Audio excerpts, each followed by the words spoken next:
J'ai le plaisir d'accueillir Annabelle Olivier. Donc, Annabelle est étudiante à la maîtrise en sciences politiques à l'Université Laval.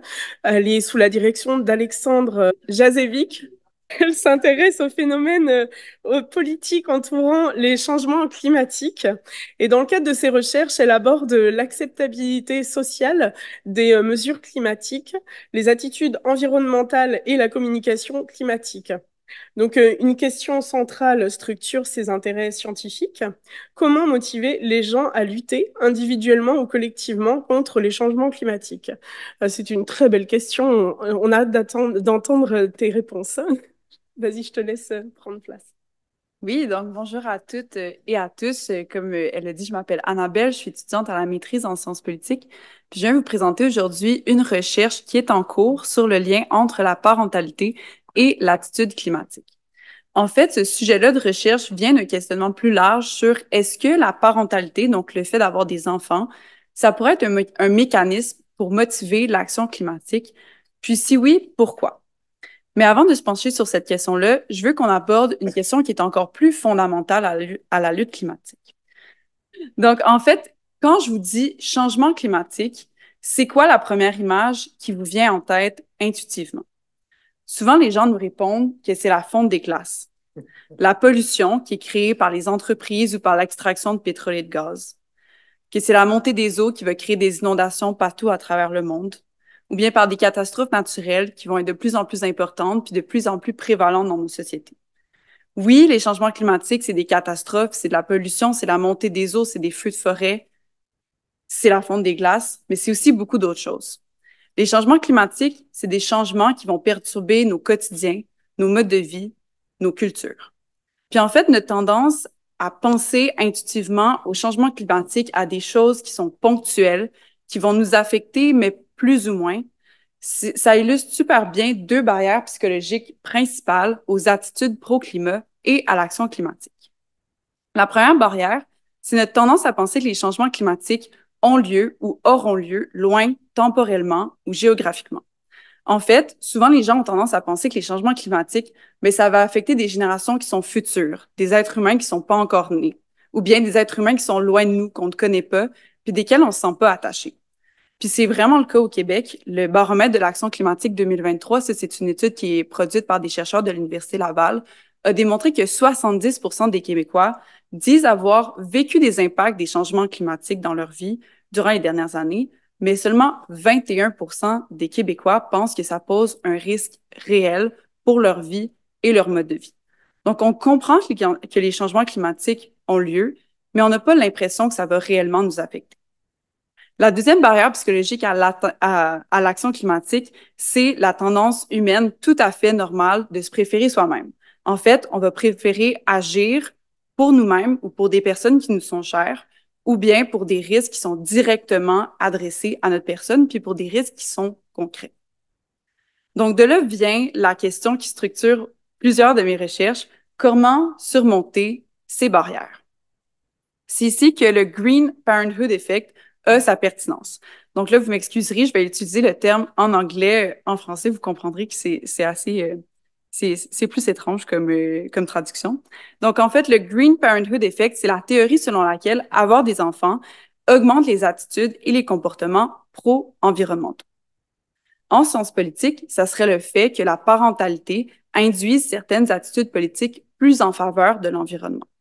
Donc, la question qu'on s'est posée, c'est est-ce que le fait d'être parent modifie les attitudes en faveur des politiques environnementales? Donc, ce à quoi on devrait s'attendre si le Green Parenthood Effect a effectivement lieu, on a les trois hypothèses à l'avant. Donc, la première hypothèse, c'est que plus un individu est âgé, puis moins il est en faveur des politiques climatiques. Ça, c'est quelque chose qui est assez avéré dans la littérature là, sur l'opinion publique et le climat, mais on l'a quand même testé dans le cadre de notre étude. La deuxième hypothèse, c'est les individus qui sont parents sont plus en faveur des politiques climatiques. Et la dernière hypothèse, c'est que la relation entre l'âge et l'attitude en défaveur des politiques climatiques n'est pas présente chez les parents. Donc, avant de vous présenter les résultats, je vais juste vous parler brièvement de notre méthodologie. Donc, en fait, on a employé les données de deux enquêtes électorales canadiennes menée par le Consortium sur la démocratie, donc durant les campagnes fédérales de 2019 et 2021. Les résultats sont vraiment sensiblement les mêmes pour les deux campagnes, mais on a mis les données ensemble pour l'analyse pour avoir davantage de répondants, ce qui nous donne environ 32 500 répondants. Puis, il faut savoir également qu'on n'a pas fait d'études longitudinales. Ça veut dire on n'a pas pris un groupe d'individus ou un individu qu'on a évalué à travers le temps. Donc, on a vraiment évalué de manière ponctuelle. Donc, c'est pour ça que le nombre de répondants assez élevé rend nos résultats plus fiables. Et on a effectué plusieurs méthodes statistiques, donc plusieurs tests statistiques. Puis, je viens vous présenter un aujourd'hui. Donc, en fait, on a comparé les groupes d'adultes qui ont des enfants avec les groupes d'adultes qui n'ont pas d'enfants par rapport à la question toute simple de est-ce que vous voudriez dépenser plus en environnement? Donc, sans plus attendre, je vais poursuivre avec nos résultats. Donc, ici, on voit les adultes, donc par rapport à leurs attitudes pour dépenser davantage en environnement. Je vais essayer de vous expliquer le graphique brièvement. Donc, ici, sur l'axe des Y, on voit la probabilité de vouloir dépenser plus pour l'environnement. Donc, plus on est haut, plus on veut dépenser plus en environnement. Et ici, on voit l'âge. Donc, on remarque que l'hypothèse 1 est confirmée parce qu'effectivement, plus on vieillit et en général, moins on est en faveur des politiques climatiques. Quand on divise les deux groupes, on observe ceci. Donc, on voit qu'il y a un énorme écart. Ici, c'est les adultes sans enfants et ici, c'est les adultes avec des enfants. Donc, on remarque qu'il y a un énorme écart au départ. L'hypothèse 2 est donc infirmée, mais qu'à un moment donné, ça vient se croiser et que même la courbe des parents, elle augmente légèrement avec l'âge. Donc, H3 est confirmé. On va donc se pencher sur ces deux hypothèses-là puis sur les mécanismes qui nous permettent d'expliquer les résultats. Donc, le premier, c'est effectivement le gros écart qu'on remarque entre les parents puis les adultes qui n'ont pas d'enfants. On a appelé ça le priority shifting. Donc, le fait que les jeunes parents soient moins en faveur des politiques environnementales que les adultes sans enfants. Donc, le pourquoi, on a trouvé deux explications potentielles dans la littérature. Le premier, c'est les effets de la parentalité sur le mode de vie. Donc, en fait, avoir des enfants, ça implique des contraintes monétaires et temporelles. En d'autres mots, avoir des enfants, ça prend de l'argent, puis ça prend du temps. Puis à ce sujet-là, il y a une étude qui a été faite aux États-Unis qui a trouvé que la parentalité était associée à une diminution des comportements pro-environnementaux qui étaient très engageants en termes de temps et d'argent.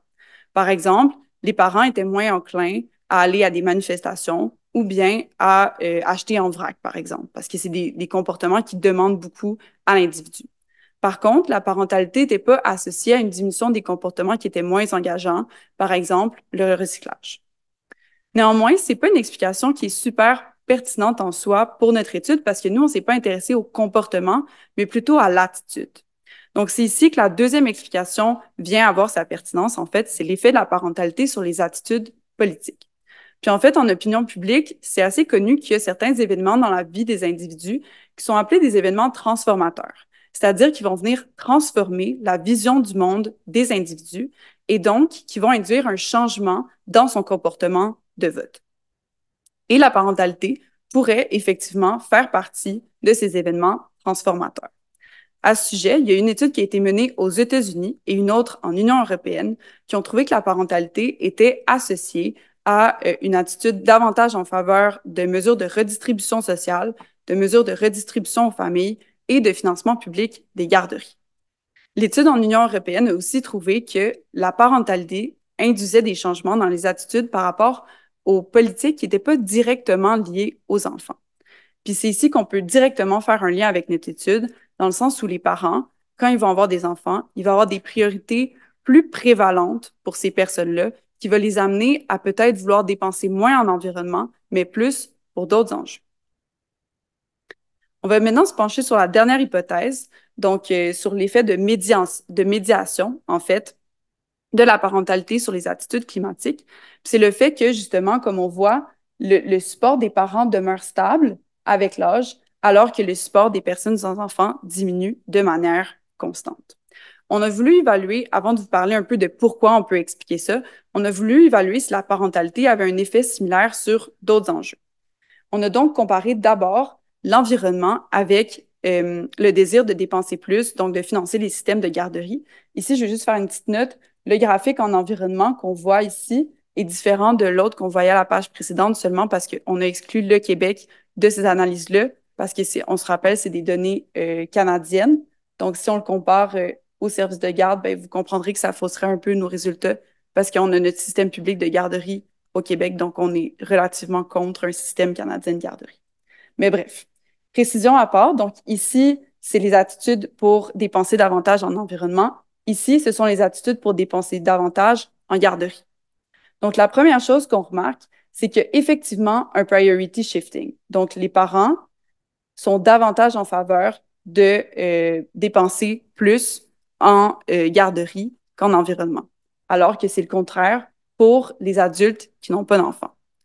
Néanmoins, on remarque que l'effet de médiation de la parentalité n'est pas présent dans le système des garderies. Ensuite, on a comparé par rapport au budget en défense. Donc ici, on remarque qu'il y a un priority shifting pour les deux groupes. Donc les deux groupes sont généralement moins en faveur de dépenser davantage pour la défense. Et ici, encore une fois, il n'y a pas d'effet de médiation de l'âge de la parentalité sur les dépenses en budget de la défense. Donc en bref, ce qu'on peut tirer de ça, c'est que la parentalité a un effet unique, entre guillemets, sur l'enjeu environnemental. Donc, d'une part, ça diminue nos attitudes pro-environnementales quand les enfants sont jeunes, mais d'autre part, ça fait perdurer les attitudes pro-environnementales à travers le temps. Donc, comment on explique ça? On a trouvé 4 explications dans la littérature. C'est des explications qui sont surtout ancrées dans la psychologie. Donc, si jamais vous avez des questions à la fin, n'hésitez pas à m'en faire part. Je vais les survoler rapidement. Donc, la première explication, c'est celle de l'héritage. C'est lié au désir de l'individu de laisser un héritage individuel positif à ses enfants. Donc, on viendrait justement connecter l'individu à ce désir-là de laisser quelque chose de positif au niveau personnel à travers sa progéniture. La deuxième explication est assez similaire, c'est celle de la générativité. Puis ici, ça serait un désir d'agir collectivement pour les générations futures dans leur ensemble. Puis encore une fois, la connexion se fait à travers l'enfant. Mais ici, c'est pas un désir d'agir personnellement, mais vraiment de prendre part à l'action collective pour l'environnement. La troisième explication, c'est la responsabilité envers les générations futures. Donc, alors que les deux premières, c'était vraiment une motivation ou un désir d'agir, ici, c'est relatif à un devoir moral. Donc, en fait, certains affirment qu'il y a des parents qui deviennent des individus plus prosociaux et plus orientés vers le futur quand ils ont des enfants, ce qui les mènerait à changer leur vision du monde puis à reconnaître de nouveaux devoirs moraux qu'ils ne se reconnaissaient pas auparavant. La dernière explication, c'est celle qui est liée aux émotions. Donc, en fait, le fait d'avoir des enfants, ça nous aiderait à nous projeter dans le futur, puis à voir justement, ben, les changements climatiques, ça va affecter des gens qui nous sont chers, et ça va affecter leur vie, puis ça pourrait induire certaines émotions comme l'inquiétude, la peur, l'angoisse, puis ce qui pousserait certains parents à agir. Donc, en conclusion, au-delà des enfants, puis du Green Parenthood Effect, quel mécanisme on peut tirer de cette étude-là pour motiver l'action climatique? Le premier mécanisme, c'est qu'il faut arriver à faire comprendre aux gens, puis à les faire percevoir l'importance des changements climatiques pour leur vie, mais aussi pour la vie des personnes qui leur sont chères. Le deuxième mécanisme, c'est de faire réaliser la prégnance de l'enjeu. C'est-à-dire que peu importe c'est quoi l'enjeu qui nous tienne à cœur, que ce soit l'économie, la santé, la culture, il va falloir être capable de comprendre justement que les changements climatiques sont interreliés avec toutes les questions qui nous touchent puis qui sont importantes pour nous. Puis le dernier mécanisme, c'est la connexion émotionnelle au problème. En fait, les chercheurs le disent, même si on comprend que les changements climatiques ont lieu, même si on comprend qu'ils nous affectent, il va falloir qu'on soit capable de dépasser cet aspect-là de compréhension, puis qu'on induise des motivations chez les individus à agir. Puis les psychologues nous disent particulièrement que les émotions, c'est les éléments motivationnels probablement les plus forts qu'on a. Donc, si on veut réussir notre lutte climatique, il va falloir être capable de faire connecter les gens aux problèmes. Puis c'est ça pourquoi certains parents vont être davantage motivés à agir, mais il va falloir réussir à induire ces émotions-là dans la population en général, puis pas seulement à ceux qui ont des enfants. Merci.